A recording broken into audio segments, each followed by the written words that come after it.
And now joining us on the news for more on-ground reporting on this situation is Alex Ogbonnaya. He joins me live from Owerri. Alex, talk to me. What's the situation right now?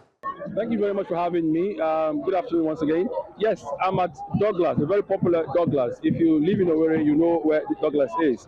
This place has been a very problematic place. Successive governments have struggled to restore sanity on this road, but they have failed. Luckily, this administration seems to have unlocked that problem. We have for several times been talking about this place, the refuse bin, the way this place is, how traders even display their wares on the road. But thankfully, the government of Imo State is doing something about it. If you look right behind me, you will see that construction work is going on. What you're seeing being done here is a barricade. They're trying to place a barricade so that people cannot exceed this point.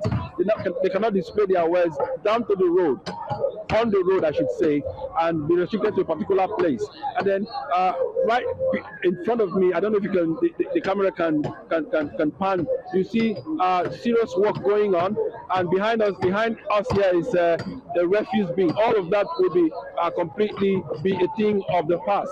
So this administration seems to have, like I said earlier, unlocked this problem or found the key to the solution of this place.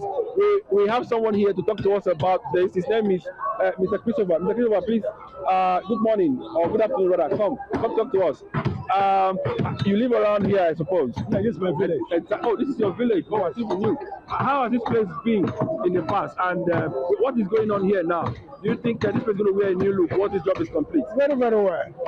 Right now, we are all happy that this road is being done by our amiable governor, the Governor Hope Ogbonnaya. Formally, this road is nothing to talk about. We refuse dump everywhere, but this time around, I think everything will be okay. Everything will be okay. Traffic will be moving, you know. And what I need them to do is, this our junior system, the past administration did, is not good. It's not flowing. They don't do it without professionals. But like I see professionals doing their work with all type of equipment. The work is actually moving, and we appreciate the movement and what government is doing. Thank you very much. You just heard from Mr. Christopher. Incidentally, he's an engineer of this place, so he's able to tell us how this place was before now and how it will be once this work is complete.